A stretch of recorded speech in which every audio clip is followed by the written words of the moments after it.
with you. The grand jury is recommending multiple indictments. And that news tonight is from an on-the-record source. We hear a lot about leaks and sources of anonymous people and the two-source rule. What is breaking news right now is on the record. The head of that Georgia grand jury speaking out for the first time, which feeds questions and speculation tonight about who exactly is now being potentially recommended for indictment there. This is the first ever inside account of the inner workings of the Georgia grand jury. If you're thinking, well, you've heard a lot about it, you've heard about the report, we've covered it, I'm just going to tell you this once because this is the only time I'm going to say it, because this is the only time it's happened first.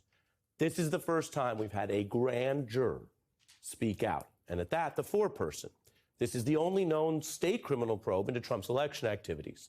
The jury's leader, or foreperson, now today for the first time speaking out in a series of interviews, first to the AP, then to the New York Times, and it is making waves, announcing for the first time the fact that she says this grand jury recommended indictments for multiple people on a range of charges. Now, after what felt like a sudden set of print interviews, I mean, people woke up in the legal and news world today going, oh, the foreperson speaking out? The legal world, the Trump world, everyone went into overdrive, I can tell you that. And NBC's Blaine Alexander got the big TV news interview here with the foreperson, Emily Kors. Here's an excerpt of the big interview. It's not a short list.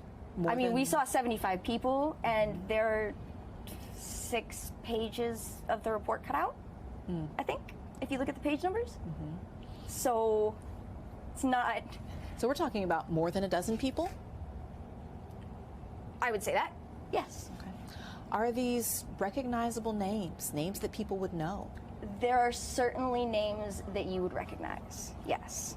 There are names also that you might not recognize. That's brand new, courtesy of NBC Nightly News. It is big news that over a dozen people were recommended for indictment. This is the first inside account of a process that we've been following for about 2 years to ever go public. Now, I told you I'd walk you through what this means. The legal decision over who is indicted and for what is up to the DA, Fani Willis.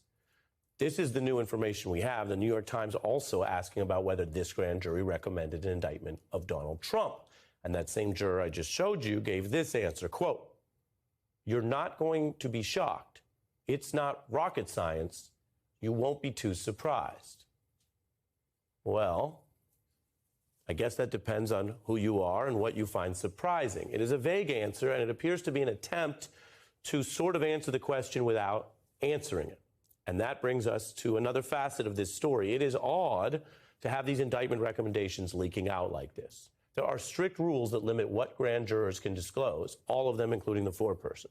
Right now in Georgia, a court is in charge of which parts of the grand jury report are released or held secret. You heard the foreperson reference that. And so there is a process question here of how and why this is coming out, very interesting. And there's a substantive question that is even more significant, which is, are people you've heard of, as the foreperson put it, people like Mark Meadows or Rudy Giuliani, are they about to face indictments, criminal indictments?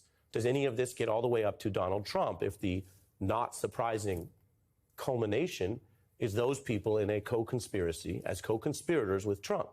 Or, and again, I want you always to understand exactly what we know and don't know, or is this some sort of process where people are speaking out who aren't in charge and no one will be indicted at all until and if the